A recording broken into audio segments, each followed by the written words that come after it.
ओम ज्ञानतिमिरन्धस्य ज्ञानाञ्जनशलाकया चक्षुरुन्मिलितं येन तस्मै श्रीगुरवे नमः। श्रीचैतन्यमनोभीष्टं स्थापितं येन भूतले स्वयं रूपा कदामयं ददाति स्वपदान्तिकं।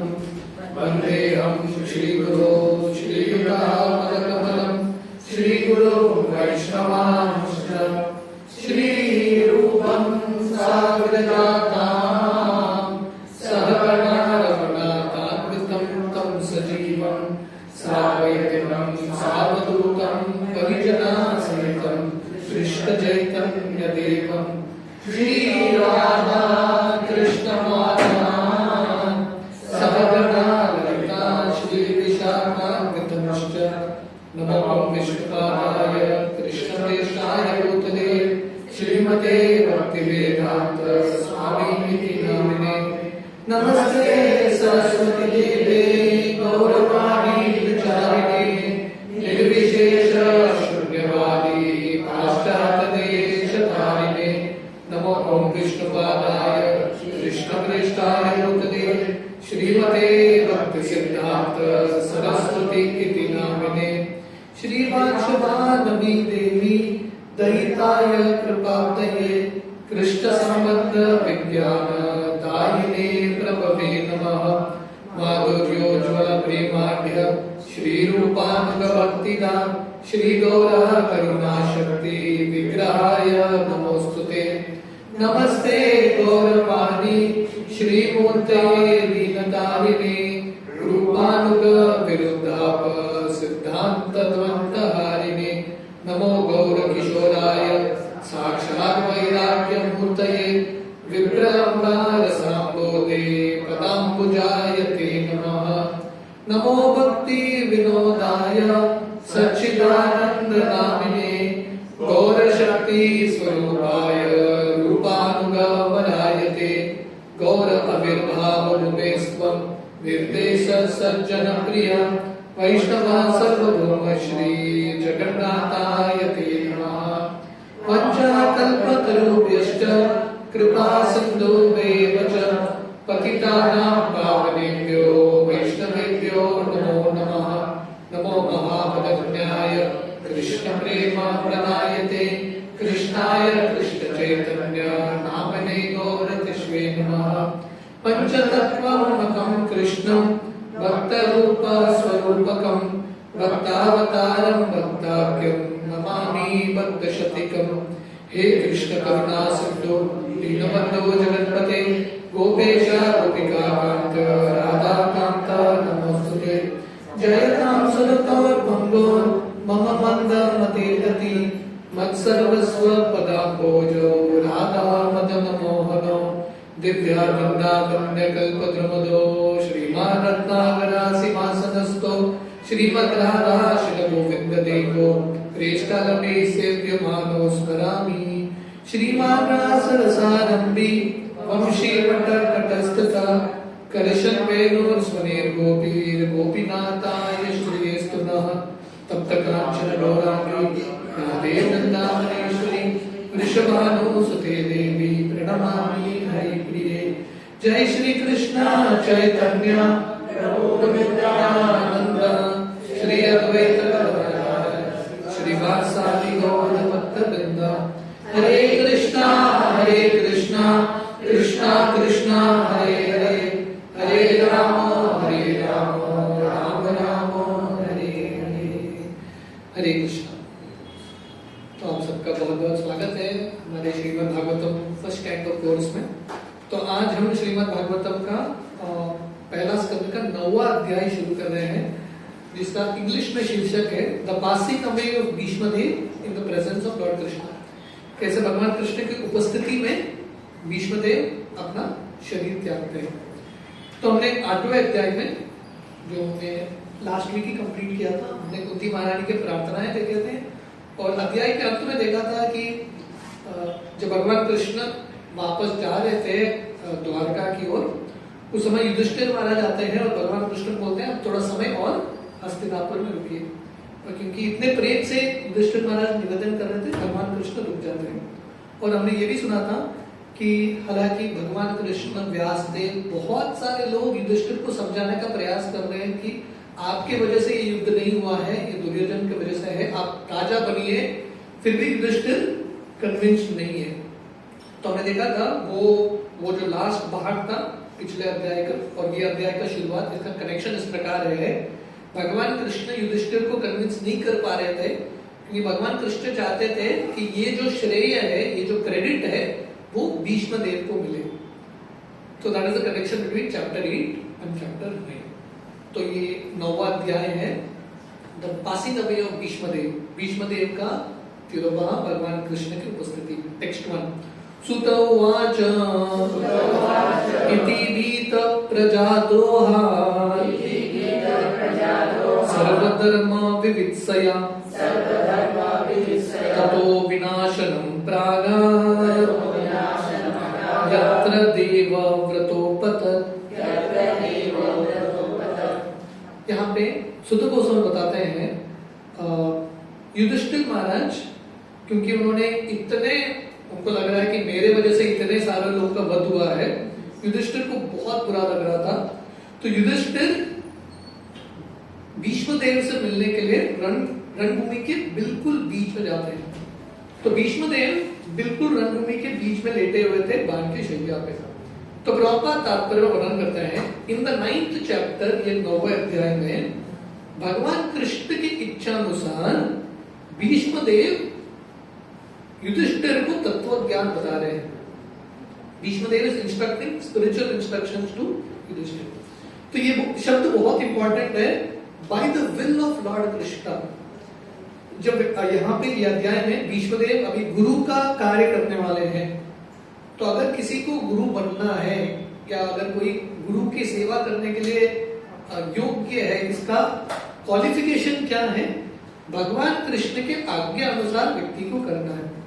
जब सुपीरियर अथॉरिटीज बोलते हैं तभी व्यक्ति कर सकता है। तो भगवान कृष्ण का इच्छा था कि भीष्मदेव युधिष्ठिर महाराज को ये फिलॉसफी बताए।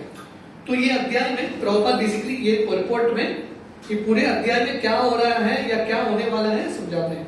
तो प्रभुपाद बताते हैं ये अध्याय में भीष्मदेव युधिष्ठिर को तत्व ज्ञान बताएंगे, फिलॉसफी बताएंगे, कैसा राज्य करना है वो बताएंगे, और साथ ही साथ भीष्मदेव भगवान कृष्ण का स्तुति करते हुए, भगवान कृष्ण का स्मरण करते हुए ये शरीर त्यागेंगे।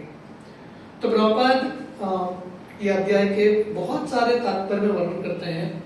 भीष्मदेव हमारे लिए एक उदाहरण है कैसे व्यक्ति को भगवान कृष्ण के स्मरण में शरीर त्यागना है।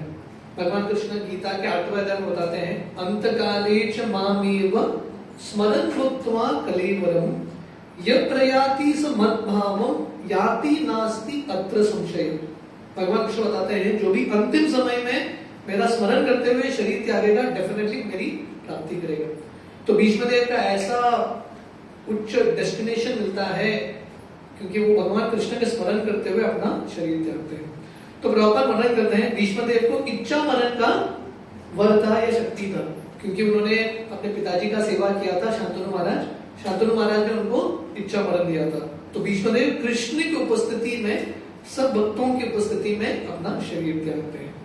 टेक्स्ट 2। तथा ते भ्रातर सर्वे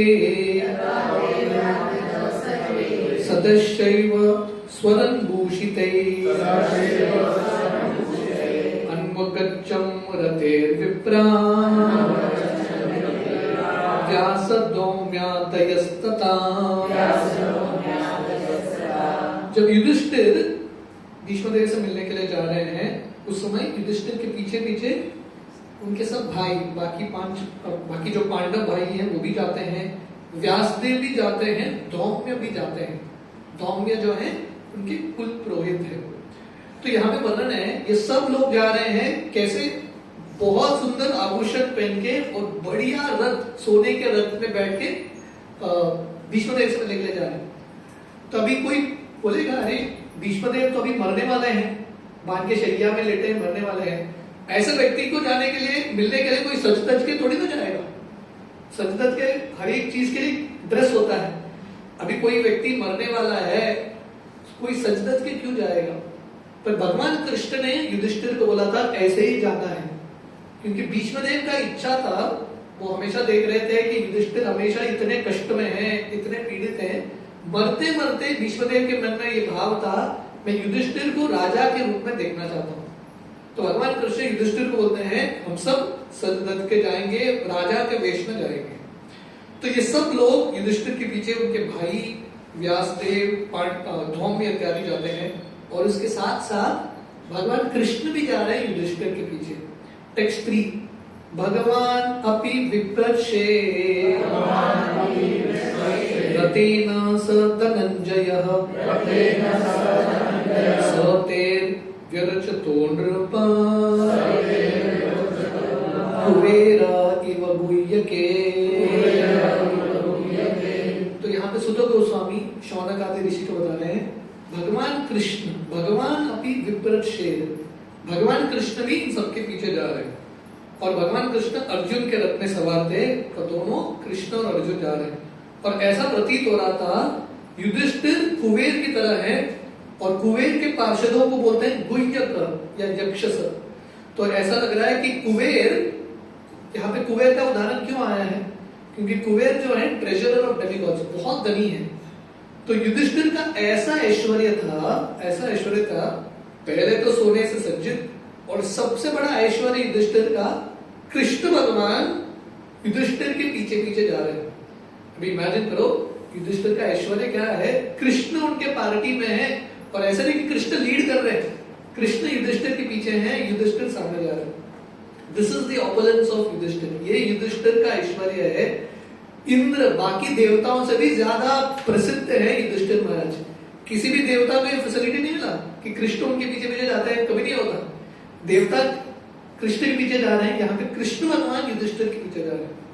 तो प्रभुपाद यहाँ पे बता रहे हैं, भगवान कृष्ण का इच्छा था कि युधिष्ठिर ऐसे राज्य के वेश में जाएं भीष्मदेव को आनंद देने के लिए। टेक्स्ट 4, दृष्ट्वा निपतितं भूमो दिवच्युतम् इवामरम् प्रणेमो पांडवा भीष्मन् सानुगा सहचक्रिणा। तो भीष्मदेव, हमने देखा पिछले श्लोक में युधिष्ठिर का उदाहरण आता है, युधिष्ठिर का कंपैरिजन कुबेर की तरह, वेरी ऑपोलेंट लाइक कुबेर। भीष्मदेव कैसे लग रहे थे, जैसे एक देवता स्वर्ग से नीचे गिरे हुए हो। तो भीष्मदेव का भी एक शक्ति था, एक यश था, एक चमक था। तो भीष्मदेव ऐसा लग रहे हैं कि देवता जमीन पे गिरे हुए हैं, फॉलन डेमिगॉड। और युधिष्ठिर और सब युधिष्ठिर के भाई भगवान कृष्ण इत्यादि जाके भीष्मदेव के सामने झुकते हैं और भीष्मदेव को प्रणाम करते हैं। तो इसी से पता चलता है कि भीष्मदेव का महिमा क्या है। भगवान कृष्ण जाके भीष्मदेव के चरण पे गिर रहे हैं, भीष्मदेव को प्रणाम कर रहे हैं। तो प्रभुपाद तात्पर्य बताते हैं, भगवान कृष्ण हालांकि साक्षात भगवान है, पर उम्र में युधिष्ठिर से कम है, पांडवों के एक सदस्य हैं। और भगवान कृष्ण हालांकि साक्षात भगवान है, फिर भी जब वो मनुष्य के रूप में लीला कर रहे थे, भगवान कृष्ण सब सदाचार को फॉलो करते थे। क्योंकि भीष्मदेव उम्र में बहुत सीनियर हैं, उनके दादा की उम्र के हैं। भगवान कृष्ण भी पंच पांडव के साथ भीष्मदेव के चरण में गिरते हैं और उनको प्रणाम करते हैं। तो भगवान कृष्ण अपने उदाहरण से बता रहे हैं कि हर व्यक्ति को ये वैष्णव सदाचार पालन करना बहुत ही महत्वपूर्ण है। टेक्स्ट 5, तत्र ब्रह्मर्षय सर्वे देवर्षयश्च सत्तमा राजर्षयश्च तत्रासन्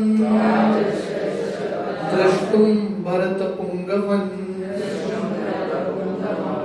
तो भीष्मदेव से मिलने के लिए पंच पांडव आ रहे हैं, व्यासदेव हैं, धौम्य हैं, भगवान कृष्ण हैं।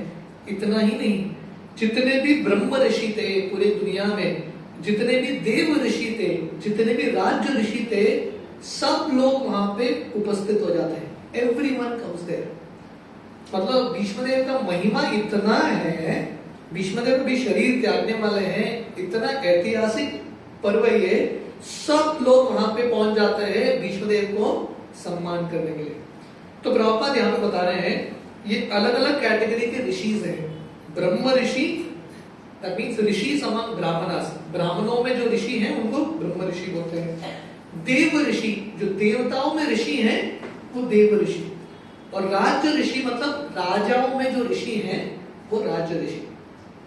So these are the different categories. Bhishmadev स्वयं राज्य ऋषि हैं, he is a great king, राजा हैं और ऋषि भी हैं, इसलिए इतने सारे साधु संत आते हैं।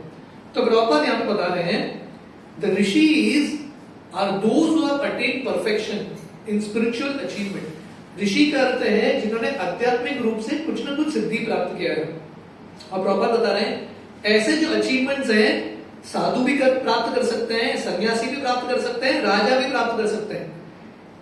जिस व्यक्ति ने भी आध्यात्मिक रूप से प्रगति किया है, भगवान कृष्ण के भक्त हैं, वो सब लोग ऋषि हैं। They are all in the category of rishi. तो भीष्मदेव भी ऋषि हैं, हालांकि राजा के वेश में ही स्टिल ऋषि। और भीष्मदेव का गुणगान करने के लिए, भीष्मदेव को प्रणाम करने के लिए ये सब लोग पहुंच जाते हैं। आगे के 2-3 श्लोक में कौन कौन से ऋषि आए थे उन सबका वर्णन है, और प्रभुपाद तात्पर्य में इन सबके बारे में थोड़ा थोड़ा बताते हैं। So will spend some time understanding this great personalities. तो इससे पता चलेगा कि भीष्मदेव का स्तर क्या है। जितने भी दुनिया में महान ऋषि हैं ब्रह्मांड में, सब लोग यहाँ पे पहुंच जाते हैं भीष्मदेव के तिरुभाव के समय। Text 6 and 7। पर्वतो नारदो दौम्यो भगवान बादरायण बृहदाश्वो भरद्वाज शशिष्यो रेणुकासुत वशिष्ठ इंद्र प्रमदस् मदोस्थित कक्षीवान गौतमोत्रिश्च कौशिको तथा सुदर्शन। कौन कौन से ऋषि आए थे? पर्वत मुनि, नारद मुनि, धौम्य, व्यास जो हनुमान के अवतार है, बृहद्वाज, भरद्वाज, परशुराम उनके शिष्यों के साथ, वशिष्ठ, इंद्र प्रमद, त्रित, घृतस्मद, असीत, कक्षीवान, गौतम, अत्रि, कौशिक, सुदर्शन, ये सब लोग यहाँ पे उपस्थित हैं। और प्रभुपाद इन सबके बारे में थोड़ा थोड़ा बताते हैं। So we'll spend some time. ये पूरे कोर्स का मेन लक्ष्य है कि प्रभुपाद के तात्पर्य में थोड़ा गहराई से जाके प्रभुपाद की पुस्तकों को समझने का प्रयास करना। So we'll just go into the purport. Prabhupada इनके बारे में क्या बताते हैं? पर्वत मुनि। तो प्रभुपाद बता रहे हैं पर्वत मुनि one of the oldest sages, बहुत पुराने संत हैं। नारद मुनि के बेस्ट फ्रेंड, हमेशा नारद मुनि के साथ रहते हैं, है कि नहीं? हम देखते हैं कि मृगारी के लीला में, आप लोग एक मृगारी का कहानी जानते हैं? एक शिकारी था मृगारी, जिसको नारद मुनि प्रचार करते हैं। और फाइनली नारद मुनि जब फिर से मृगारी से मिलने के लिए आते हैं, नारद मुनि और पर्वत मुनि आकाश के माध्यम से आते हैं। So they were like very close friends, always together, है कि नहीं? श्री चैतन्य महाप्रभु की लीला में नारद मुनि किसके रूप में आते हैं? किसी को पता है? श्रीवास ठाकुर।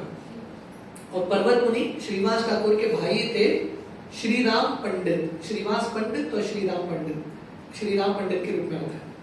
तो प्रभुपाद बता रहे हैं पर्वत मुनि नारद मुनि के वेरी क्लोज फ्रेंड है, कांस्टेंट कंपेनियन है, और वो भी नारद मुनि की तरह हवा में ट्रैवल करते हैं, इटर्नल स्पेस में। उनको किसी भी गाड़ी की जरूरत नहीं है, ऐसे ही हवा में भ्रमण कर सकते हैं।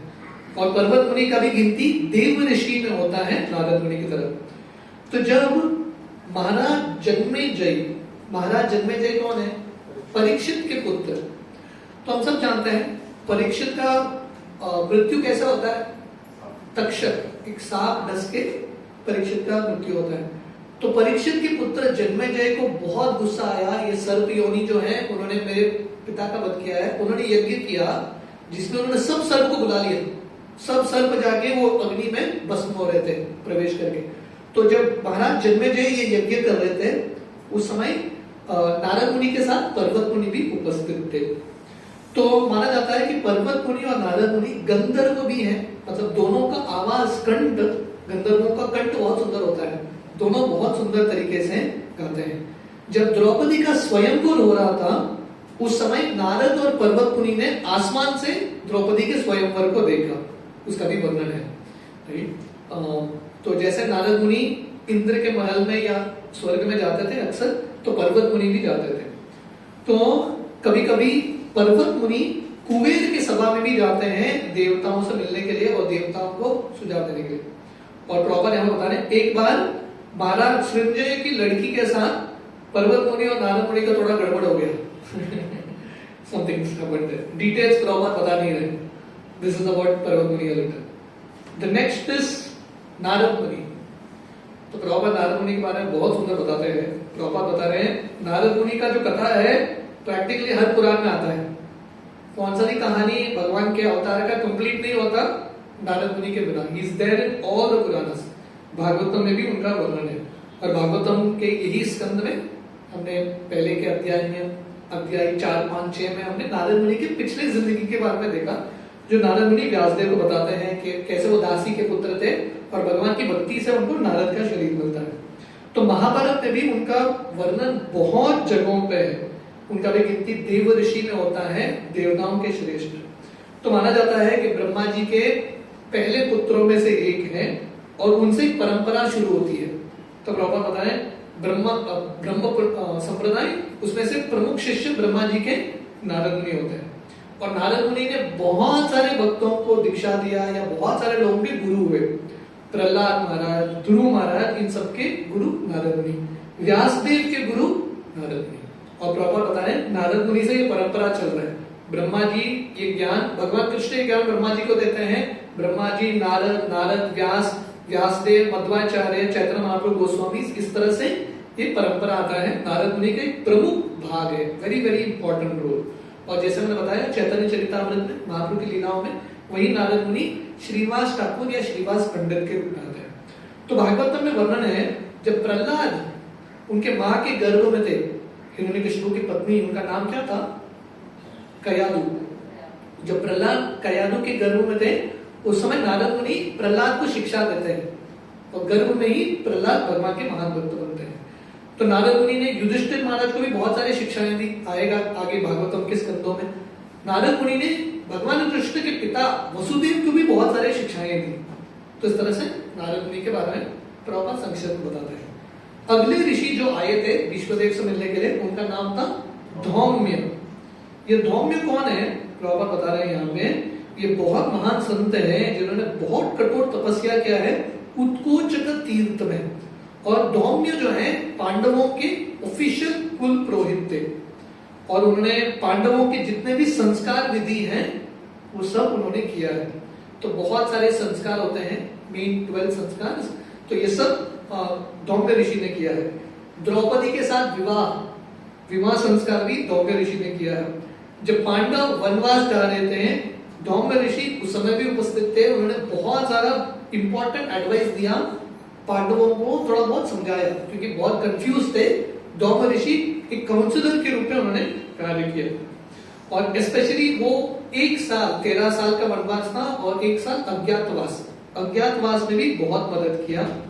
और हमने देखा है कि पिछले अध्याय की शुरुआत में वर्णन है जब कुरुक्षेत्र का रणभूमि युद्ध समाप्त होता है कुरुक्षेत्र का, और फाइनली सबका सामूहिक अंतिम क्रिया होता है, उस समय धौम्य ऋषि भी वहां पे उपस्थित थे।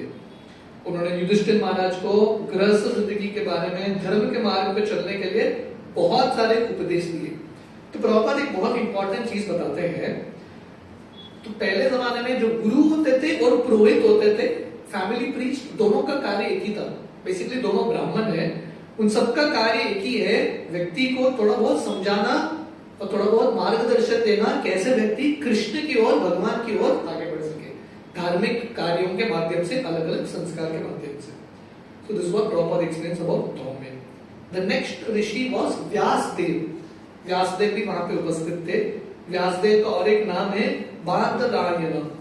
तो प्रभुपाद बता रहे हैं व्यासदेव के बहुत सारे नाम हैं। एक कृष्ण, व्यासदेव को भी कृष्ण बोलते हैं, या कृष्ण द्वैपायन या द्वैपायन, सत्यवती सूत, पराशरीय, पराशरात्मज, बादरायण, वेद व्यास इत्यादि उनके नाम है। तो व्यासदेव का जन्म कैसा होता है? महामुनि पराशर और उनकी माँ थी सत्यवती। सत्यवती के गर्भ में महामुनि पराशर जो है व्यासदेव को जन्म देते हैं। सत्यवती का विवाह शांतनु महाराज के पहले ही व्यासदेव का जन्म हो जाता है। एक द्वीप में, अभी भी एक आइलैंड है, एक द्वीप में इनका जन्म होता है, इसलिए इनका नाम है Dvaipayan, was born in an island। तो यह प्रॉपर वर्णन कर रहे हैं व्यासदेव भगवान कृष्ण के बहुत महान अवतार है, शक्तावेश अवतार है, और उनका अवतार हुआ है शास्त्र लिखने के लिए।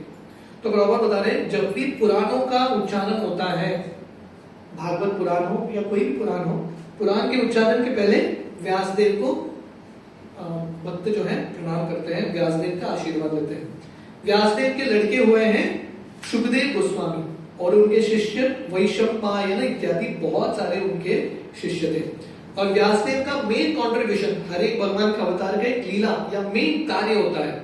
व्यासदेव का मेन कार्य है लिखना, कलम के माध्यम से वो लिखते जाते हैं। क्या लिखते हैं? वो वेद लिखते हैं, महाभारत लिखते हैं, भागवतम लिखते हैं, वेदांत Sutra, Brahma Sutra, all this is written by Vyasadev. जितने भी हमारे शास्त्र हैं वो पूरा क्रेडिट जाता है व्यासदेव को, व्यासदेव ने ये सब लिखा है। और खासकर भगवत गीता, भागवतम, महाभारत का सारे भगवत गीता, भागवतम, दो ये सबसे इंपॉर्टेंट बुक व्यासदेव ने लिखा है। और प्रॉपर बता रहे कैसे लिखा है। व्यासदेव बोलते थे और गणेश जी लिखते थे। अभी भी बद्रिकाश्रम में व्यासदेव का गुफा है और उसके पास गणेश का गुफा है। व्यासदेव ऊपर से डिक्टेट करते थे, गणेश जी स्क्राइब थे, वो ये सब लिखते थे। इस प्रकार उन्होंने सब शास्त्र लिख लिया। तो प्रॉपर यहाँ पे बता रहे हैं, हम सब जानते हैं व्यासदेव के माता होते हैं सत्यवती। सत्यवती का विवाह शांतनु से हो जाता है, राइट। तो आइडियली ये रूल था कि शांतनु महाराज के पहले लड़के भीष्मदेव, उनको राजा बनना था, पर भीष्मदेव ने प्रतिज्ञा लिया कि वो राजा नहीं बनेंगे। तो अभी कोई संतान नहीं थे कंटिन्यू करने के लिए। तो व्यासदेव आते हैं और व्यासदेव क्या करते हैं, 3 पुत्रों को जन्म देते हैं, धृतराष्ट्र, पांडु और विदुर। ये तीनों व्यासदेव के ही पुत्र थे। और फाइनली व्यासदेव महाभारत की रचना करने के बाद महाभारत पहली बार महाराज जन्मेजय के सामने, परीक्षित महाराज के लड़के के सामने महाभारत का उच्चारण हुआ था। So this is in short about Vyasadev. The next rishi is Brihadashva. तो प्रॉपर बता रहे हैं ये बहुत पुराने संत हैं, वेरी एंशिएंट, पुराने काल से। वो युधिष्ठिर महाराज से अक्सर मिलते थे। और जब वो पहली बार युधिष्ठिर महाराज से मिले थे काम्य वन में, वृंदावन में 12 वन में से एक वन है काम्य वन। तो वनवास के समय युधिष्ठिर, पांडव इत्यादि काम्य वन पहुंचे थे। तो वहां पे बृहदश्वर ऋषि ने उनको महाराज नल के बारे में बताया, क्योंकि युधिष्ठिर, उनको मन में भाव था कि मैं इतना पीड़ित क्यों हूं, I am suffering so much, ऐसा कोई राजा है क्या जो मेरे जैसा सफर किया है। तो उस समय ये जो ऋषि हैं महाराज नल के बात बताते हैं कि उन्होंने भी बहुत सारे संघर्ष से वो गुजरे, like that. The next rishi is Bharadwaj. Bharadwaj ऋषि जो हैं 7 ऋषि में से एक हैं। अर्जुन के जन्म के समय भरद्वाज ऋषि वहां पे उपस्थित थे। तो भरद्वाज ऋषि गंगा के तट पे तपस्या करते हैं। अभी भी भरद्वाज ऋषि का आश्रम है। कहां पे है? प्रयाग में। अभी भी आप जाएंगे ना प्रयाग में, भरद्वाज ऋषि के आश्रम का दर्शन होता है। जब भगवान राम वो अपने वनवास के लिए निकले थे 14 साल, भगवान राम जब अयोध्या से निकलते हैं, अयोध्या के पास प्रयाग आता है, तो भरद्वाज मुनि का आश्रम में जाते हैं और भरद्वाज मुनि उनको बोलते हैं आप चित्रकूट में जाके निवास करो। भगवान राम भरद्वाज मुनि से कंसल्ट करते हैं, तो आप चित्रकूट में जाके रुकिए। सो दैट इज भरद्वाज मुनि। तो भरद्वाज मुनि का आश्रम अभी भी प्रयाग क्षेत्र में है। तो वर्णन आता है कि जब वो प्रयाग में त्रिवेणी में एक बार स्नान कर रहे थे, एक बहुत सुंदर अप्सरा घृतची करके एक आती है वहां पे, और भरद्वाज मुनि उनसे आकर्षित होकर उनके शरीर से वीर्य निकलता है। वो वीर्य को एक द्रोण या मटके में रखते हैं, उससे द्रोण उत्पन्न होते हैं। प्रॉपर ये भी लिखते हैं कि थोड़े लोग बोलते हैं कि ये भारद्वाज और ये जो द्रोण के पिता भारद्वाज है, ये दोनों अलग है। और फाइनली जब कुरुक्षेत्र का युद्ध हो रहा था, द्रोणाचार्य, वही भारद्वाज मुनि के जो पुत्र हैं, द्रोणाचार्य जब युद्ध कर रहे थे, बहुत सारे पांडवों को मार रहे थे, उस समय भारद्वाज मुनि आसमान में आते हैं और द्रोण बोलते हैं, अरे तुम ब्राह्मण हो, इतना लोगों को मारना तुमको शोभा नहीं देता। उसमें द्रोणाचार्य अपना अस्त्र नीचे रख के समाधि पे बैठ जाते हैं और उसमें धृष्टद्युम्न आके द्रोणाचार्य के सर को काट देते हैं। So this is about Bharadwaj Muni. अगले ऋषि हैं भगवान के अवतार हैं परशुराम या रेणुका सूत। तो परशुराम जी जामदग्नि, महर्षि जामदग्नि और श्रीमती रेणुका माता के पुत्र हैं, इसलिए उनका नाम है रेणुका सूत। भगवान के बहुत शक्तिशाली अवतार। और इनका जैसे व्यासदेव का अवतार होता है पुस्तक लिखने के लिए, शास्त्र लिखने के लिए, परशुराम का अवतार होता है दुष्टों का दमन करने के लिए, दुष्ट दमन शक्ति। और परशुराम जी इतने शक्तिशाली थे, 21 बार पूरे दुनिया में भ्रमण करके क्षत्रियों का वध करते हैं और नदी बहा देते हैं खून का, क्षत्रियों के खून का।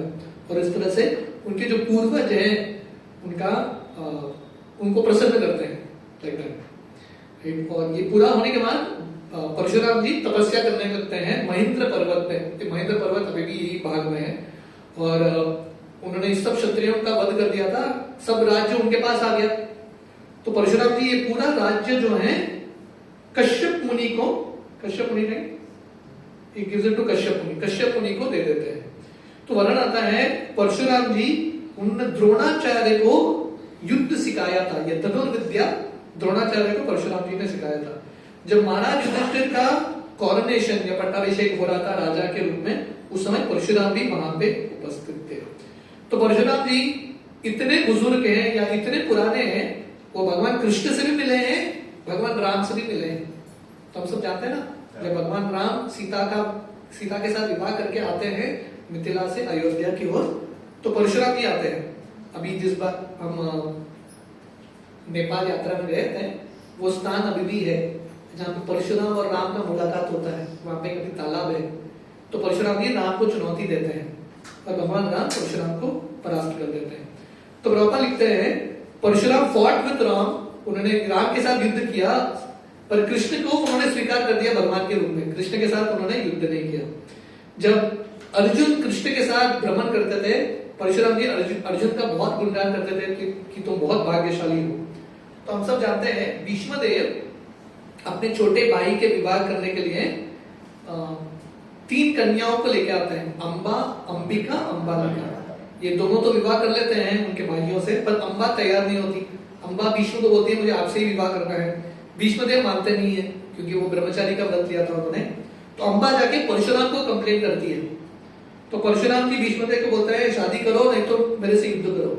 परशुराम जी और भीष्म का बहुत दिन तक युद्ध होता है और भीष्म देव हारते भी नहीं है, परशुराम भी हार नहीं रहे। और फाइनली परशुराम जी बहुत प्रसन्न होकर भीष्म देव को आशीर्वाद देते हैं कि तुम सबसे शक्तिशाली योद्धा बनोगे। This is in short about Parashuram. The next rishi is Vashishtha. Vashishtha जो है इनको भी ब्रह्म ऋषि माना गया है। और वशिष्ठ रामायण के काल में भी है, महाभारत के काल में भी है। तो हम सब जानते हैं दशरथ महाराज के कुल गुरु थे वशिष्ठ, मेन पर्सन थे। तो भगवान राम के पट्टाभिषेक के समय भी वो थे, युधिष्ठिर के पट्टाभिषेक के समय भी वशिष्ठ है। तो इस present during the battlefield of Kurukshetra. तो वर्णन आता है वशिष्ठ जो है तीनों लोक में भ्रमण कर सकते हैं और उनका दोनों युग में है, त्रेता युग, द्वापर युग में। और प्रभुपाद यहाँ पे बता रहे हैं उनका नाम हिरण्यकशिपु के साथ भी आता है, मतलब सतयुग में भी उपस्थित थे वशिष्ठ। और हम सब जानते हैं सबसे प्रसिद्ध कहानी है, कौन सा कहानी? वशिष्ठ और विश्वामित्र का झगड़ा, दुश्मनी है कि नहीं? वो दुश्मनी क्यों हुआ था? एक कामधेनु गाय जिसका नाम था सबल, उसके वजह से ये दुश्मनी हुआ था। और विश्वामित्र उनको इतना खुन्नस था, इतना गुस्सा था वशिष्ठ के प्रति, उन्होंने वशिष्ठ को बहुत तंग किया, बहुत टॉन्ट किया, बहुत मारने का प्रयास किया, वशिष्ठ के 100 पुत्रों को मार दिया। तो प्रभुपाद बता रहे हैं यहाँ पे वशिष्ठ इतने फ्रस्ट्रेट हो गए थे विश्वामित्र की ये तंग से, इतना परेशान कर रहे थे विश्वामित्र। वशिष्ठ सोच रहे थे मैं खुदकुशी कर लूं और उन्होंने बहुत सारा अटेम्प्ट भी किया खुदकुशी करने के लिए। पर्वत के ऊपर से उन्होंने कूदा, पत्थर के ऊपर गिरे, वो पत्थर कॉटन बन गया, कुछ नहीं हुआ। समुद्र के अंदर उन्होंने छलांग लगाया खुदकुशी करने के लिए, समुद्र की लहरें उनको बहा के बाहर लेके आई। नदी में प्रवेश किया, वहां से भी वो बाहर आ गए। है कि नहीं? राके कृष्ण मारे के, मारे कृष्ण राके के। अगर कृष्ण का इच्छा है व्यक्ति को बचना है, कितना भी प्रयास करो व्यक्ति मरने वाला नहीं है। तो ये भी सप्त ऋषि में से एक है, वन ऑफ द सप्त ऋषि, और वो अरुंधति के पति हैं। So these are Arundhati is the nakshatra, okay, है कि नहीं? So this is one of the 7 rishis stars and his wife is Arundhati, one of the nakshatra. The next rishi is Indrapramada. Prabhupada ज्यादा बताते नहीं है, प्रभुपाद बोलते हैं अनदर सेलिब्रेटेड ऋषि और एक बहुत प्रसिद्ध ऋषि। द नेक्स्ट इज त्रित। तो त्रित प्रजापति गौतम के 3 पुत्रों में से एक है। उनके बाकी 2 भाइयों का नाम था एकत, द्वित, एकत, द्वित और त्रित।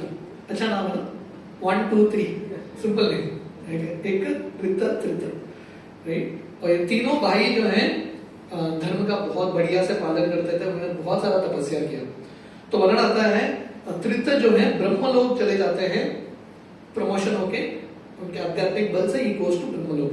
तो एक बार त्रित मुनि कुएं में गिर गए, प्रॉपर डिटेल नहीं बताते, one time he fail in a well, और वो बहुत सारे सैक्रिफाइसेस को ऑर्गेनाइज करते थे। और यहाँ पे भी वो भीष्मदेव के पास आए हैं, भीष्मदेव को सम्मान दिखाने के लिए। So he was one of the 7 sages in Varun लोक। वरुण लोक के 7 ऋषि में से एक है।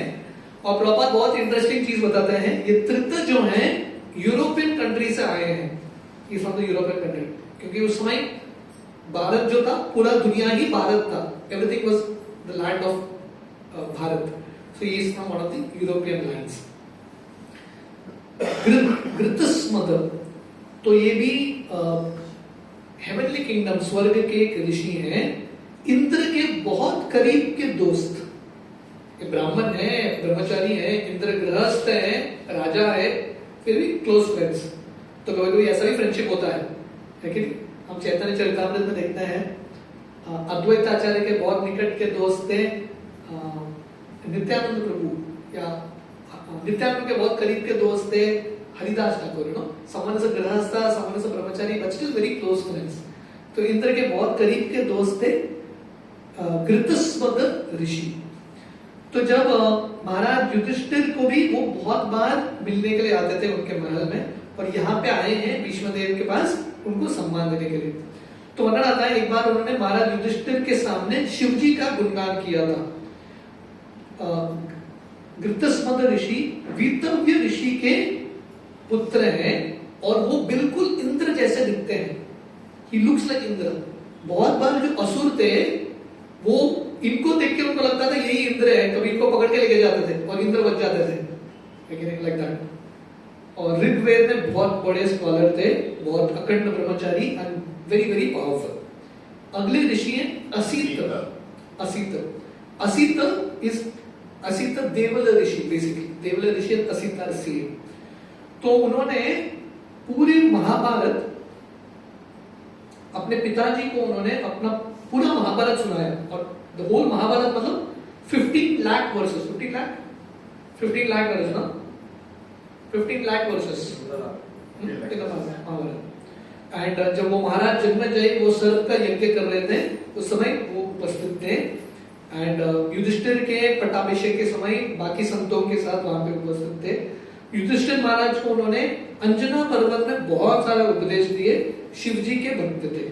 कक्षीवान अर्थ ऋषि जो आए थे यहाँ पे, गौतम ऋषि के पुत्र और चंदा कौशिक के पिता, और युधिष्ठिर महाराज के मेंबर ऑफ पार्लियामेंट के एक सदस्य थे। तो प्रभुपाद इंटरेस्टिंग शब्द बताते हैं। तो प्रभुपाद बता रहे इन दोस डेज मिनिस्टर्स मतलब ऑल ऋषिज, सब साधु संत थे। So these were great kings। ये महाराजा थे, राज्य करते थे मिनिस्टर के बल पे, and all the ministers were all great souls। ऐसा नहीं कि दारू पी रहे, नशा कर रहे हैं, not like that, they were all great souls। इसलिए राज्य भी बहुत अच्छे से वो कर पा रहे थे। One of the member of parliaments of King Yudhishthira। Atri ऋषि, अत्रि मुनि भी बहुत बड़े ब्राह्मण हैं, बहुत शक्तिशाली, ब्रह्मा जी के मानस पुत्र।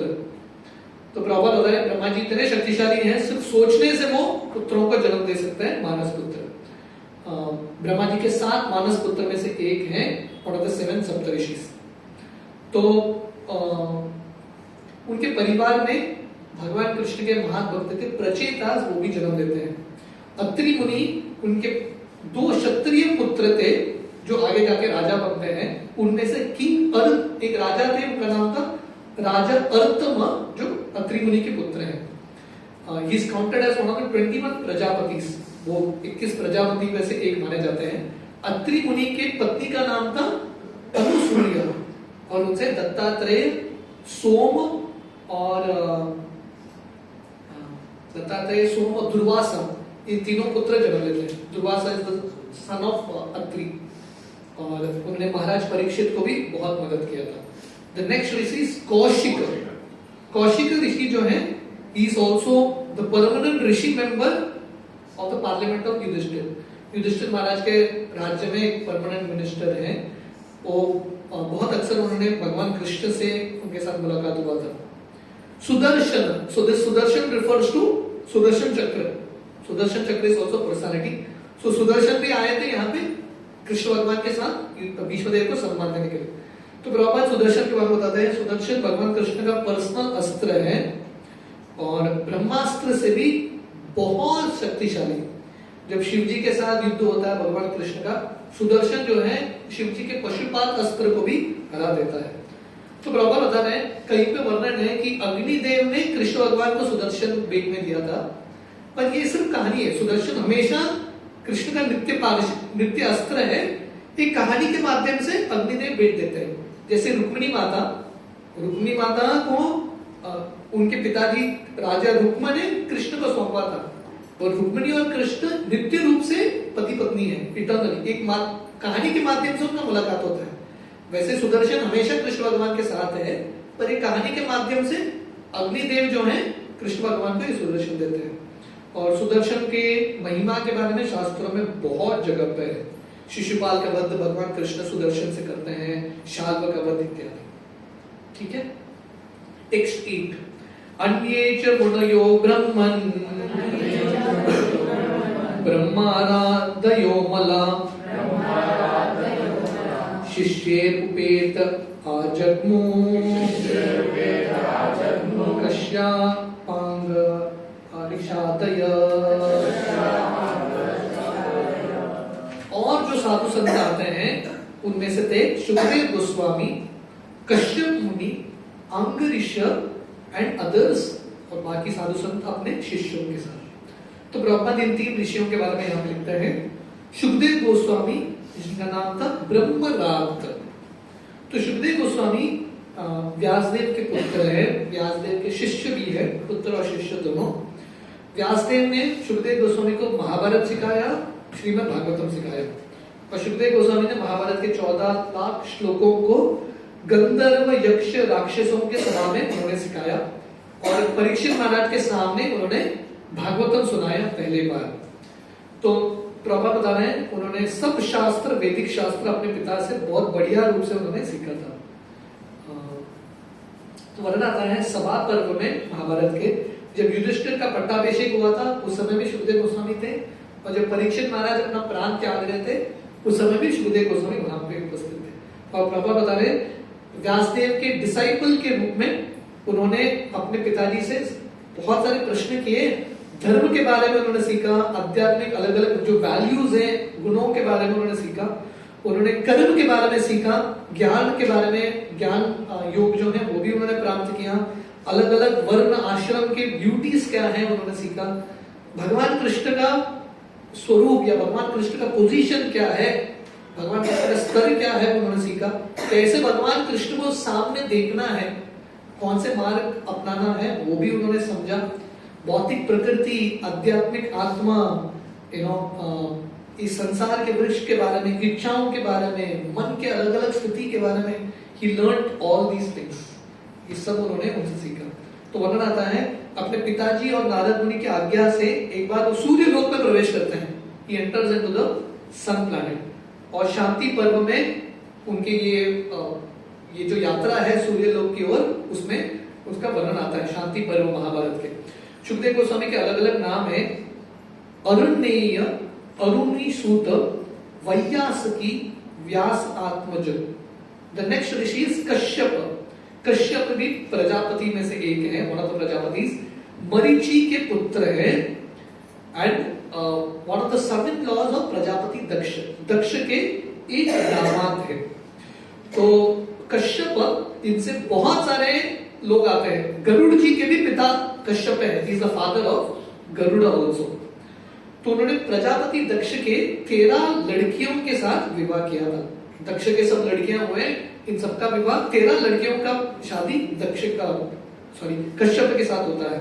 और इन 13 कन्याओं का नाम था अदिति, दिति, धनु, कास्ता, अरिष्टा, सुरसा, इला, मुनि, क्रोधवाश, ताम्रा, सुरभि, सरमा, तिनि.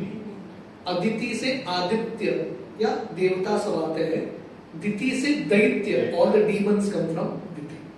तो वो डीमंस, डेमिगॉड्स सब इनसे ही आते हैं प्रैक्टिकली, राइट. तो प्रॉपर यहाँ बता रहे हैं अदिति से 12 आदित्य आते हैं. उसमें से वामन देव भगवान कृष्ण के अवतार, वो भी कश्यप मुनि के ही पुत्र है.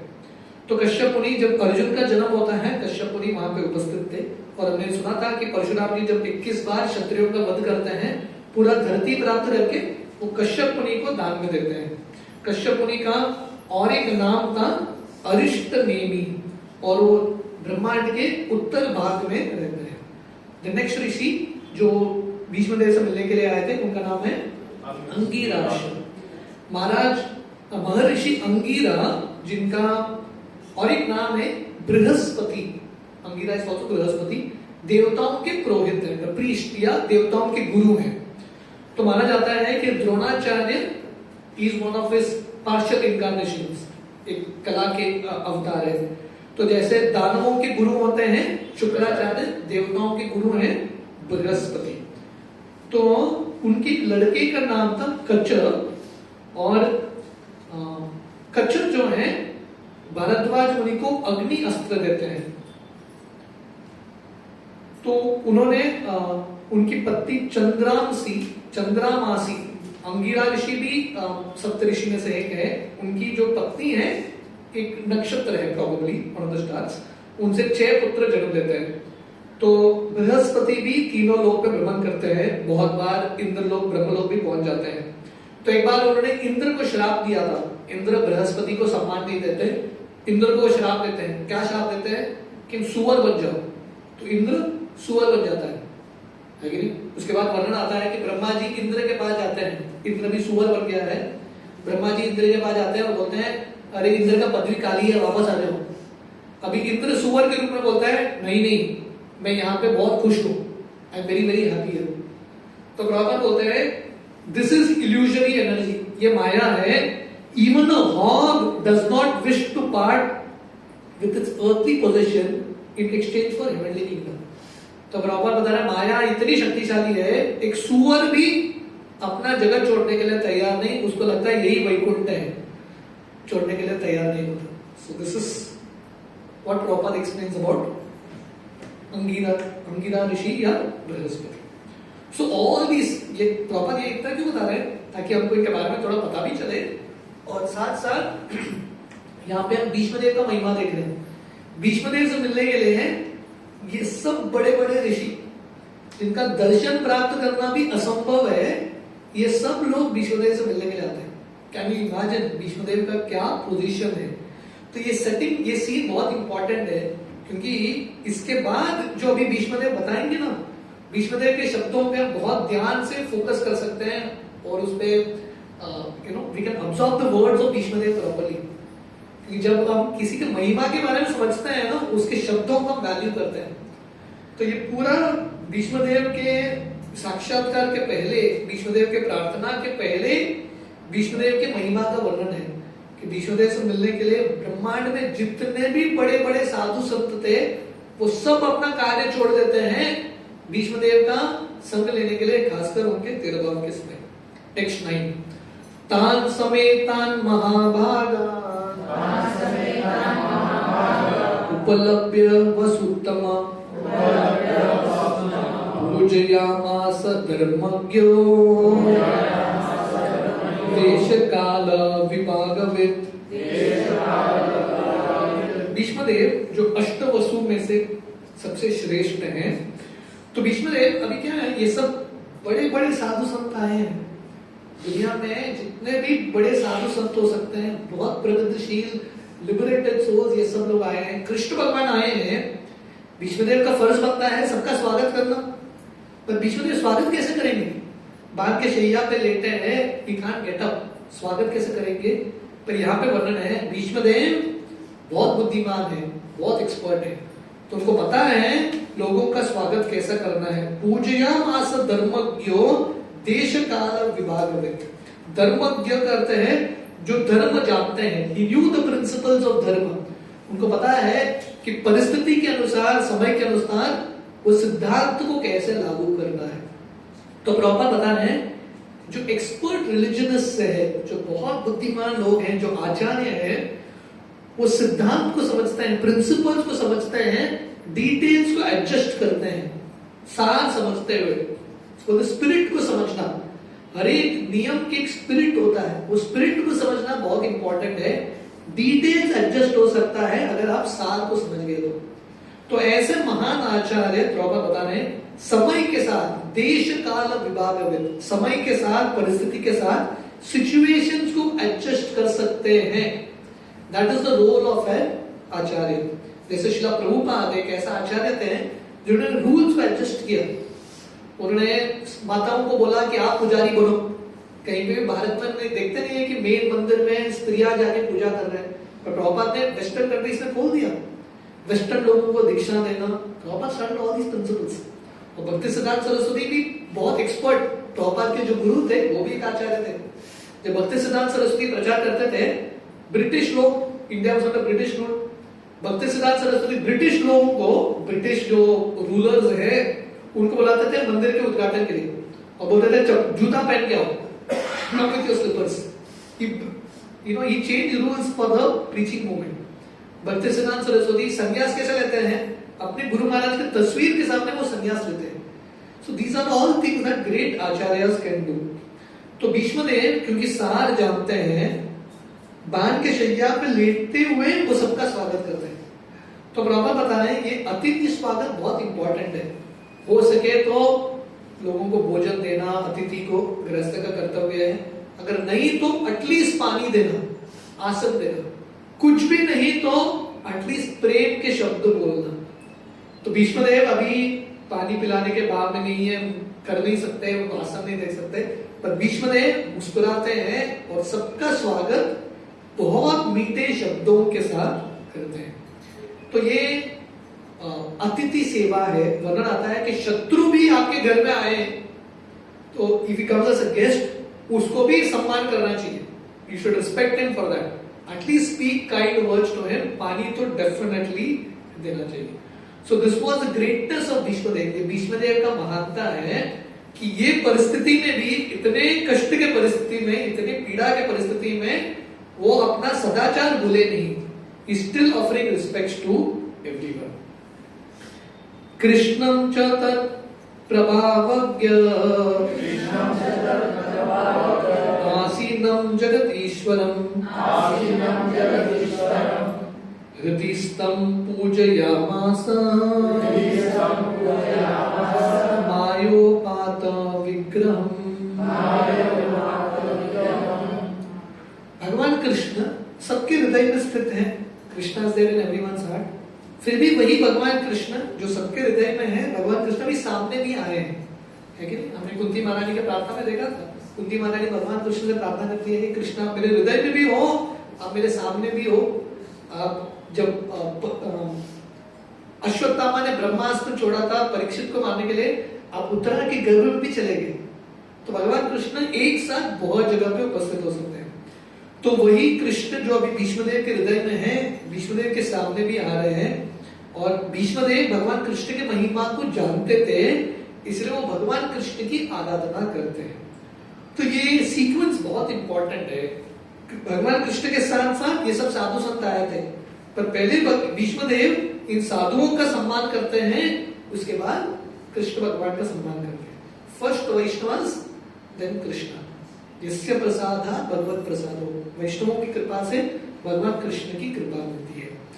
तो भीष्मदेव अभी कृष्ण का गुणगान करना शुरू करेंगे। तो प्रभुपाद तात्पर्य बताते हैं भगवान कृष्ण ओमनिपोटेंट है, भगवान कृष्ण सर्वशक्तिशाली है, सर्वव्यापी है, इसलिए भगवान कृष्ण सब जगह है, हृदय में भी है, बाहर में ही है, हर एक अणु में है, हर एक कण में है। और भीष्मदेव ये सब जानते थे, he knew all these truths, ये सब सत्यों को जानते थे, इसलिए भीष्मदेव ये सब सिद्धांत जानते हुए, तत्व ज्ञान जानते हुए कृष्ण भगवान का स्तुति करना शुरू करते हैं। टेक्स्ट 11 पांडुपुत्रान् उपासीना प्रशर्य प्रेम संगतान् अभ्यस्ता अनुग्रहार्षे अन्धिभूतेन चक्षुषा। महाराज पांडु के जो पुत्र, जो पांडव थे, वो भीष्मदेव के सामने बहुत चुपचाप, बहुत दुखी होके बैठ जाते हैं। क्यों? क्योंकि अभी हालांकि अभी युद्ध हो चुका है और वो राजा बनने वाले हैं, फिर भी अपने दादाजी को ये अवस्था में देख रहे हैं, मरने की अवस्था में, सब जगह बाण लगे हैं, तो उनको बहुत दुख होता है। और पांडवों को लगता है कि हमारे वजह से हमारे दादाजी का ये अवस्था है, तो they are very very sad. तो चुपचाप भीष्मदेव के सामने बैठ जाते हैं। पर भीष्मदेव बहुत खुश है। तो यहाँ पे देखिए किसको खुश होना चाहिए, किसको दुखी होना चाहिए। भीष्मदेव के शरीर पे बाण है, पर भीष्मदेव मुस्कुरा रहे हैं। ये सब लोग दुखी हैं, पर भीष्मदेव इज स्माइलिंग। क्यों? क्योंकि दिस इज अ वैष्णव। ये वैष्णव, ये ना एक श्लोक में वैष्णव का भाव क्या है समझ में आता है। ये सब पांडव दुखी क्यों हैं? क्योंकि वो देख रहे हैं कि एक वैष्णव भीष्मदेव इतने कष्ट से गुजर रहे हैं। पर भीष्मदेव सुखी क्यों हैं? क्योंकि वो देख रहे हैं कि ये वैष्णव द पांडवास फाइनली उनको राज्य मिल गया है। Bhishmadev is happy. मतलब पांडव जो हैं अपने सुख के बारे में नहीं सोच रहे, भीष्मदेव के दुख के बारे में सोच रहे। भीष्मदेव अपने दुख के बारे में नहीं सोच रहे, पांडवों के सुख के बारे में सोच रहे। दिस इज वैष्णव सोसाइटी, जहां पे व्यक्ति सेल्फ कॉन्शियस नहीं है, he is conscious of other वैष्णव्स।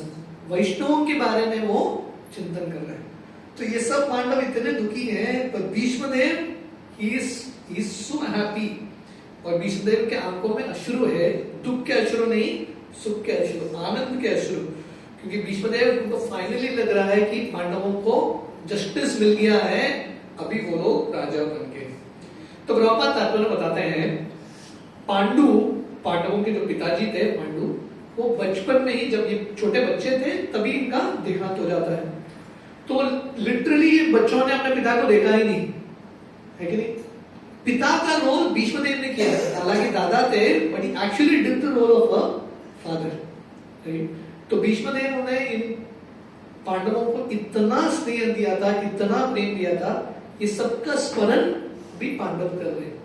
क्योंकि युद्ध था 18 दिन का, ज्यादा सोचने का समय नहीं था, ये सब युद्ध समाप्त हो गया। Now they are remembering all that loving affection. तो प्रभुपाद बता रहे हैं भीष्मदेव न चाहते हुए भी उनको दुर्योधन के पक्ष से युद्ध करना पड़ा, जो भी पॉलिटिकल रीजन था उस समय का। पर फाइनली भीष्मदेव बहुत खुश हैं कि युधिष्ठिर अभी राजा बनने वाले हैं। He could not check his tears, उनकी खुशी को वो चेक नहीं कर पाए।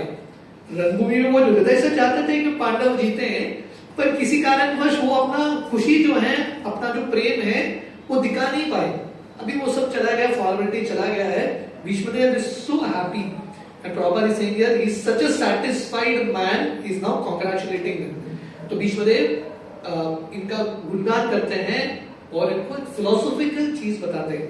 तो जैसा मैं सुना था, युधिष्ठिर आते हैं भीष्मदेव के पास बहुत दुखी अवस्था में, क्योंकि युधिष्ठिर अभी राजा बनना नहीं चाहते थे। तो भीष्मदेव, ऐसा नहीं कि कृष्ण ने भीष्मदेव को बोला कि आप युधिष्ठिर को समझाने का प्रयास करो। भीष्मदेव समझ गए कि युधिष्ठिर अभी राजा बनना नहीं चाहते। तो भीष्मदेव जो है डायरेक्टली युधिष्ठिर को एड्रेस करते हैं और बोलते हैं कि आप राजा बनो। आप ये समझो कि जो भी हुआ है कृष्ण का प्लान है, आप जिम्मेदार नहीं हो, कृष्ण भगवान के प्लान से ये युद्ध हुआ है। तो आगे के 2 श्लोक हैं भीष्मदेव के साक्षात्कार का, बहुत सुंदर श्लोक है। How we should see problems in life. हमारे जिंदगी में जब कष्ट आते हैं, दुख आते हैं, हमको कैसा देखना है। बहुत बार भक्तों के मन में प्रश्न उठता है, अरे हम तो भक्ति कर रहे हैं, फिर भी हमारी जिंदगी में कष्ट क्यों है, पीड़ा क्यों है। So these shlokas of Bhishmadev are very very important. और जैसा हमने सुना, भीष्मदेव साधारण व्यक्ति नहीं है, ही इज एन अथॉरिटी, है कि नहीं। भीष्मदेव के ये शब्दों को सुनने के लिए बड़े बड़े साधु संत आए हैं। So Bhishmadev is an authority. Every word of Bhishmadev, हर एक शब्द, हर एक श्लोक बहुत डीप फिलोसॉफिकल तत्वों के साथ भरे हैं और बहुत सुंदर साक्षात्कार है। टेक्स्ट 12, अहो कष्टम अहो न्यायम यद्यूयम धर्मनंदन जीवितुम नाहर्त क्लिष्टम विप्रधर्माच्युताश्रया। भीष्मदेव बोल रहे हैं अहो कष्टम अहो न्यायम। भीष्मदेव बोल रहे हैं क्योंकि युधिष्ठिर को अभी क्या लग रहा है, युधिष्ठिर को लग रहा है कि मैंने अन्याय किया लोगों के ऊपर। भीष्मदेव बोल रहे हैं अरे युधिष्ठिर ऐसा नहीं है, आप लोगों के ऊपर कितना कष्ट आया है, इतना अन्याय हुआ है, आपको जरूरत नहीं है ये सब कष्टों से गुजरने के लिए। यह यूयम धर्मनंदन, ये पांचों पुत्र पंच पांडव कौन थे, देवताओं के पुत्र थे।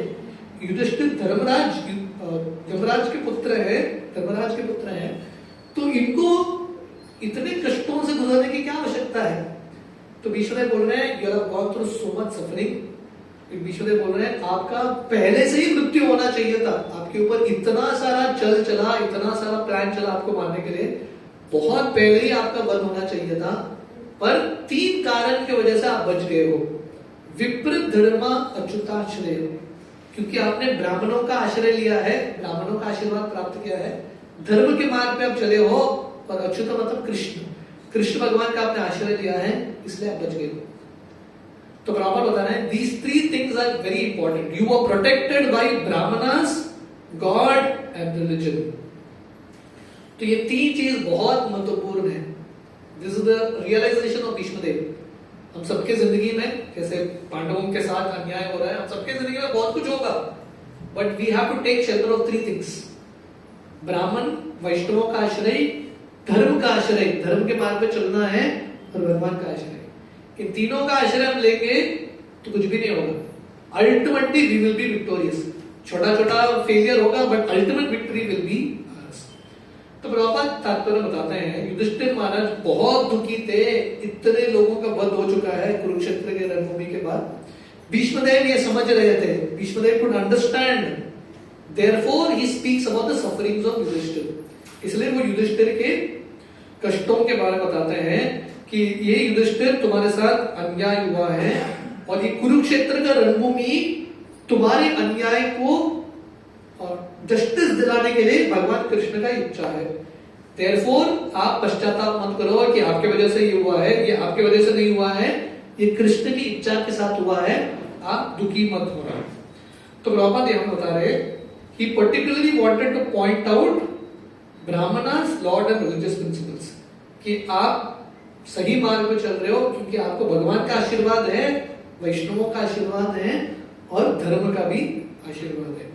और प्रभुपाद यहाँ बता रहे हैं, अगर कोई भी व्यक्ति भगवान कृष्ण की इच्छा अनुसार चलता है, वैष्णवों ब्राह्मणों का आशीर्वाद प्राप्त करता है, धर्म के नियमों को पालन करता है, उसको किसी भी परिस्थिति में दुखी निराश होने की जरूरत नहीं है। You don't have to get depressed, you don't have to become hopeless होने की जरूरत नहीं है, दुखी होने की जरूरत नहीं है। भीष्मदेव ये पॉइंट को इंप्रेस करना चाहते थे। तो भीष्मदेव अथॉरिटी है, वो बताना चाहते हैं युधिष्ठिर दुखी मत हो, शोक मत करो, तुम सही मार्ग में हो, वैष्णवों का आशीर्वाद है। जैसा होता है ना, हर एक चीज का एक सर्टिफिकेट होता है, यू नो, सिम्टम्स होते हैं। अगर किसी व्यक्ति के पास ये तीनों चीज का टिक मार्क है, वैष्णवों का आशीर्वाद है, भगवान का नियमों के अनुसार या भगवान की इच्छा अनुसार चल रहा है, धर्म के मार्ग पर चल रहा है, is on the perfect path, despondent होने की जरूरत नहीं है। टेक्स्ट 13, संस्थिते तीरते पांडो प्रतापाला प्रजावधु युष्मत्कृते बहुन क्लेशान् प्राप्ता तोकवती मुहुः। युधिष्ठिर महाराज कुंती महारानी का स्मरण कर रहे हैं। हमने कुंती महारानी का भाव देखा, कुंती महारानी का हृदय क्या था, 5 पुत्रों को जन्म देने के लिए। What a great personality she was. तो यहाँ पे एक महान संत भीष्मदेव और एक महान संत का याद कर रहे हैं कुंती महारानी। कुंती यहाँ पे आई नहीं है, शी डिडंट कम हियर, पर भीष्मदेव कुंती का स्मरण कर रहे हैं। कुंती महल के बहू है, तो बोले मेरे बहू कुंती को कितना कष्ट हुआ, सो मच सफरिंग। वो बोले युधिष्ठिर तुम्हारा तो कष्ट कुछ भी नहीं है, तुमको बड़ा करने के लिए कुंती ने इतना कष्ट सहा। उनको लगा कि बच्चे बड़े हो जाएंगे, बाद में उनका कष्ट समाप्त होगा। बच्चे बड़े हो गए, उनका कष्ट समाप्त नहीं हुआ, कष्ट और बढ़ गया। तो ब्रह्मा बता रहे हैं पहले उनको कष्ट हुआ उनके पति की वजह से, पति गुजर गए, शी हैड टू सफर। बच्चे बड़े हो गए, उनको लगा अभी सफरिंग कम होगा, बच्चों की वजह से उनको और कष्ट। तो ब्रह्मा बता रहे हैं the sufferings of Kunti are doubly lamented. Yudhishthira का तो कष्ट एक है, पर कुंती का कष्ट डबल है। She had to suffer so much. तो कुंती का हृदय कितना महान है, शी टॉलरेटेड सो मच। इतने कष्टों को उन्होंने सहा। जनरली व्यक्ति जब कष्ट से गुजरता है ना, नेगेटिव सिचुएशन से गुजरता है, उसके साथ बहुत इनजस्टिस होता है ना, वो भी बिटर हो जाता है, उसके शब्द भी बहुत कठोर हो जाते हैं, बहुत मायूस होता है, बहुत डिप्रेस्ड होता है। पर हमने देखा पिछले अध्याय में कुंती महारानी की प्रार्थना में इनमें से कुछ भी नहीं था। Inner heart was only gratitude. उनके हृदय में कंप्लेंट नहीं था कि कृष्ण मेरे साथ ये क्यों हुआ। Never she complaint once. हमने कुंती महारानी का पूरा प्रार्थना सुना। कुंती महारानी भगवान कृष्ण को सिर्फ धन्यवाद व्यक्त करती रहती है। तो दिस इज भागवतम। ये भागवतम है जहां पे भगवान के भक्त जो है कृष्ण भगवान को कंप्लेंट नहीं करते। तो ये सब उदाहरण क्यों आ रहा है कुंती का, पांडवों का? क्योंकि ये इतने महान भक्त हैं, they are such great personalities, उनकी जिंदगी में कष्ट हुआ है, फिर भी उन्होंने कृष्ण भगवान को कभी कंप्लेन नहीं किया। ये कृष्ण मैं आपका भक्ति कर रहा हूं, मेरे साथ ये क्यों हो रहा है? They never complain. हमेशा ये प्रश्न पूछते हैं ना, why do bad things happen to good people? अच्छे लोगों के साथ बुरा क्यों होता है? तो एक भक्त बता रहे थे ये सही प्रश्न नहीं है पूछने के लिए, why do bad things happen to good people. क्या प्रश्न पूछना चाहिए? When bad things happen to good people, what they do? अब क्या पूछना चाहिए? जब बुरा अच्छे लोगों के साथ होता है, ये अच्छे लोग करते क्या है? That is what we have to follow. हर व्यक्ति के साथ बैड थिंग्स तो होने वाला है, गलत तो होने वाला है, हर व्यक्ति की जिंदगी में कष्ट आने वाला है, पर भागवतम हमको सिखाता है ये समय रोना है, शो करना है, कंप्लेन करना है, या ग्रैटिट्यूड बना के रखना है, कृतज्ञता बना के रखना है। तो proper explains here, Kunti suffered so much, इतना कष्ट को उन्होंने भोगा था, और ये सब कुंती ने टॉलरेट किया, ये जानते हुए ये कृष्ण का प्लान है। So Prabhupada says here this means she was destined to suffer by providence and this one has to tolerate without being disturbed. कुछ चीज जब आता है जिंदगी में, अब चेंज नहीं कर सकते, मतलब भाग्य में लिखा है टॉलरेट करो, but don't be disturb. Disturb होने की जरूरत नहीं है। टेक्स्ट 14, सर्वकाल कृतं मन्ये भवतां च यत् अपरियं सपालो यत् वशे लोको वायु इव गणावली। तो भीष्मदेव बता रहे हैं सर्वकाल कृतं मन्ये, इन माय ओपिनियन। तो भीष्मदेव का ओपिनियन मतलब authority, is a great authority. Bhishmadev बोल रहे हैं ये सब क्यों हुआ है? एक ही चीज है, this is all because of kala, inevitable time. This is all due to inevitable time, जिसको कोई बदल नहीं सकता। भीष्मदेव उदाहरण देते हैं, वायु इव गणावली। जैसे एक बादल है, हवा बादल को भाग के लेके जाता है, वैसे ये दुनिया में व्यक्ति कितना भी महान हो, काल के साथ हर एक व्यक्ति की जिंदगी में कुछ न कुछ होता है। ये काल के बहाव को, काल के प्रवाह को कोई रोक नहीं सकता। We are all controlled by time. तो प्रॉपर क्या बता रहे हैं, जैसे हवा बहुत सारी चीजों को कंट्रोल करता है, हवा की वजह से अलग अलग लोग तैरते हैं, बादल तैरते हैं, पर ये अलग अलग एलिमेंट्स को, हवा को भी कंट्रोल करने वाला है टाइम। और ये टाइम क्या है? कृष्ण का एक रिप्रेजेंटेटिव है, फोर्सफुल रिप्रेजेंटेटिव। हमने देखा था ना गीता का 10वां अध्याय 11वां अध्याय, भगवान कृष्ण बोलते हैं कालोस्मि भरतश्रवा, आई एम टाइम। तो भीष्म देव बेसिकली कृष्ण को बोल रहे हैं आपको शो करने की जरूरत नहीं है, this is all due to time. और टाइम मतलब Krishna, indirectly what does time mean? Krishna's will, that's what Bhishma Dev is saying. ये कृष्ण का इच्छा है हर व्यक्ति को गुजरना है। तो वो युधिष्ठिर को बोल रहे हैं आपके पाप की वजह से आप ये कष्ट नहीं भुगत रहे हो, ये कृष्ण का इच्छा है, इसलिए ये सब हुआ है, ये कुरुक्षेत्र का युद्ध हुआ है। और वही कृष्ण अभी चाहते हैं कि आप राजा बनो, है कि नहीं? Krishna wanted you to suffer, you suffered, now Krishna wants you to enjoy. वही कृष्ण चाहते हैं कि आप राजा बनो, प्लीज एक्सेप्ट इट। भक्त मतलब जो भी कृष्ण भगवान देते हैं उनको प्रसाद के रूप में देखते हैं। भगवान कृष्ण कष्ट देते हैं तो वो भी प्रसाद के रूप में, भगवान कृष्ण सुख देते हैं वो भी भक्त जो है प्रसाद के रूप में देखते हैं। तो प्रभुपाद यहां पे बता रहे हैं the three guiding principles should be the aim of life। हर व्यक्ति का 3 गाइडिंग प्रिंसिपल्स होना चाहिए, जो हमने पिछले श्लोक में देखा। What is that? विप्र धर्म अच्युताश्रय, तो फॉलोइंग द वैष्णवस, वैष्णवों के आदेश अनुसार चलना, भगवान के आदेश अनुसार चलना और धर्म के आदेश अनुसार चलना। If you follow this, उसके बाद जिंदगी में जो ऊपर नीचे होता है, we can still be peaceful। We will read one more shloka of today and then stop। यत्र धर्म सुतो राजा गदा पाणिर्वृकोदर कृष्णो स्त्री गांडीवं चापम सुरत कृष्णस्ततो विपद। विष्णुदेव बोल रहे हैं ये काल या कृष्ण का इच्छा, इसको कौन समझ सकता है? Who can understand? और ये काल का जो प्रभाव है इरिवर्सिबल है, कोई इसको रिवर्स नहीं कर सकता। कृष्ण का इच्छा है, कोई इसके अगेंस्ट नहीं जा सकता। इसका प्रूफ क्या है? यहाँ पे विष्णुदेव बोल रहे हैं यत्र धर्मो सुतो राजा, इसका प्रूफ है युधिष्ठिर तुम धर्मराज हो, you are the son of dharma, आप धर्मराज हो। और उसके साथ साथ गदा पानी, इमेजिन कीजिए युधिष्ठिर के पास क्या क्या है। एक तो स्वयं वो धर्मराज है, भीम है जो सबसे शक्तिशाली योद्धा गदा युद्ध में, अर्जुन है गांडीव धनुष के साथ, और साथ साथ कृष्ण है उनके वेलविशर के रूप में, फिर भी इनकी जिंदगी में कष्ट है। How do you understand this? Yudhishthira स्वयं धर्मराज, कृष्ण है उनके साथ साक्षात भगवान, भीम सबसे शक्तिशाली गदाधर, अर्जुन सबसे शक्तिशाली धनुर्धर, फिर भी उनके जिंदगी में कष्ट है। How can you understand this? Prabhupada बता रहे हैं यू कैन नॉट अंडरस्टैंड। समझने का प्रयास मत करो, कृष्ण के प्लान को एक्सेप्ट करो, सरेंडर करो। That is the instruction. Don't try to analyse Krishna's plan, just surrender to Krishna's plan. That's what Bhishma Dev is saying. तो प्रभुपाद बता रहे हैं पांडवों के पास कुछ भी स्कैर्सिटी नहीं था, मटेरियल स्पिरिचुअल दोनों था इनके पास।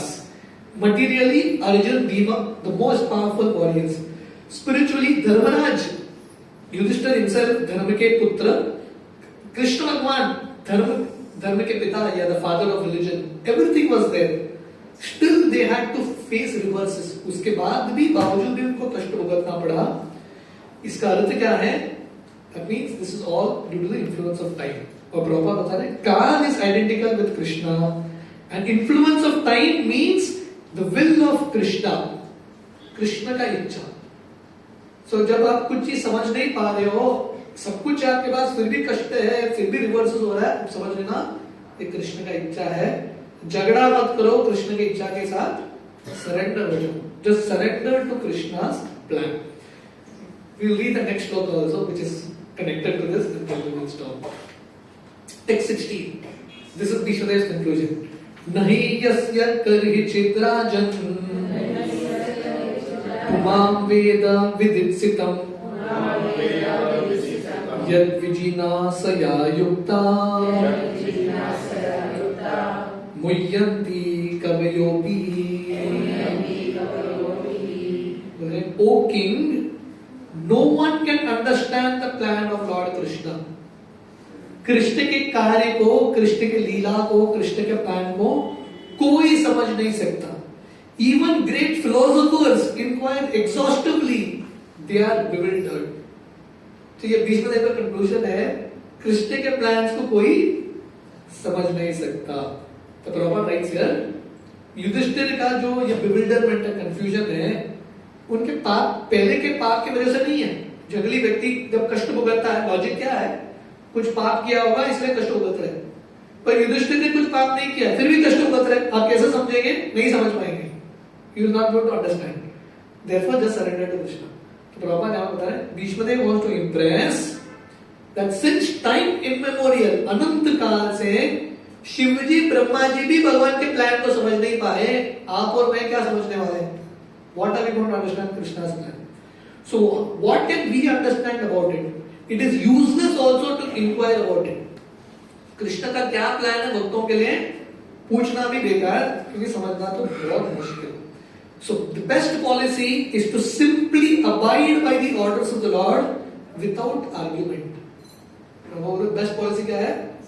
कृष्ण के प्लान के साथ झगड़ा मत करो, संघर्ष मत करो, बस फॉलो करो। करिष्ये वचनम तव। गीता की शुरुआत में अर्जुन बेचारा युद्ध नहीं करना चाहता था, कृष्ण ने फोर्स किया युद्ध करो। अभी कौन समझ सकता है कि नहीं? कोई मिलता है क्या जो बोलता है मैं युद्ध नहीं करना चाहता? दुनिया में सब युद्ध करने के लिए उतर रहे हैं। युधिष्ठिर, अर्जुन बेचारा जाने वाला था, युद्ध नहीं करना चाहता, भगवान कृष्ण ने फोर्स किया युद्ध करो। युधिष्ठिर बेचारे झूठ नहीं बोलने वाले थे, कृष्ण बोले झूठ बोलो। Who can understand all this? You cannot understand. Prabhupada is saying simply follow the orders of the Lord without argument. So Prabhupada हमें बता रहे हैं, पांडवों का दुख जो है उनके पूर्व कर्मों के वजह से नहीं है, कृष्ण के प्लान की वजह से।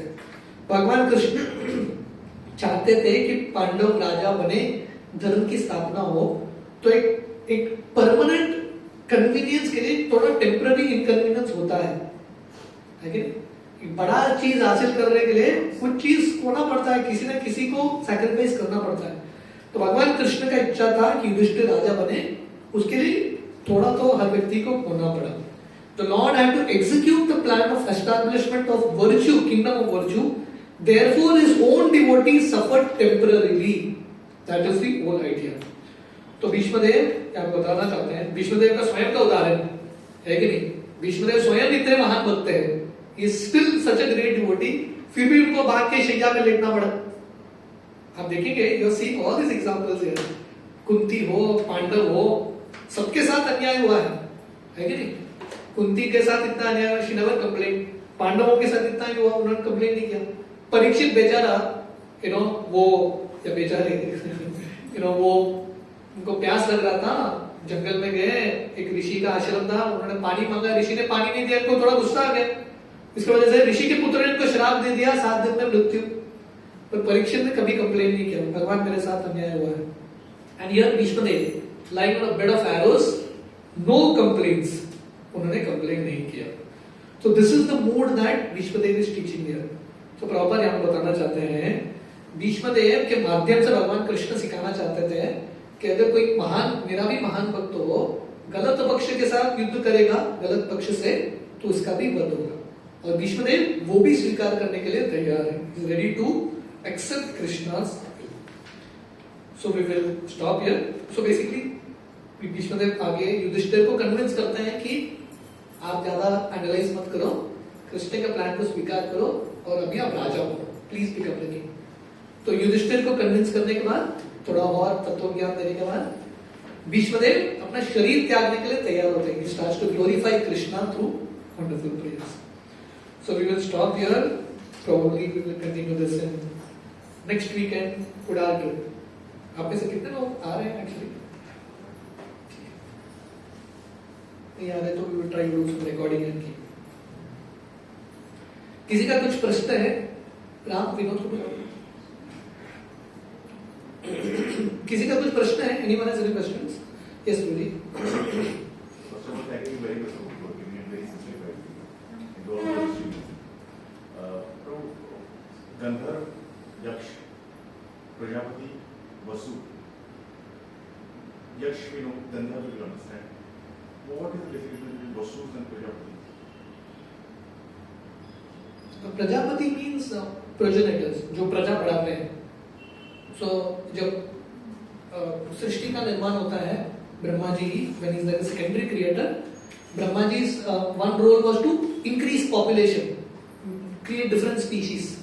That the Prajapatis do. So if you see creation, the second canto, third canto, Brahma ji first creates 4 Kumaras, Chatush Kumara. He tells them get married, increase family. They say नहीं हमको bachelor ही बनना है. तो Brahma ji becomes very angry. From his eyebrow Shiva comes. Rudra Tattva. So he tells Shiva, you create. So Shiva creates, but all वो जो पुत्र बनाते हैं शिव जी, वो शिव जी की तरह बहुत गुस्से वाले होते हैं. क्रिएशन कम डिस्ट्रक्शन ज्यादा करते हैं. तो ब्रह्मा जी बोलते हैं बाबा आप लोग क्रिएट मत करो, जाके कहीं बैठ के तपस्या करो. शिव जी को वो साइड कर देते हैं. उसके बाद gradually the Prajapatis come and then they start to create Daksha like that. Kashyap probably Prajapati. So increase the प्रजा. Vasus, Ashtavasu, 8 Vasus. I have to find out what is the role of Ashtavasu. देखा पड़ेगा. But it's a good question to understand these different categories. Okay. Thank you very much. Hare Krishna. Shri Prabhupada ki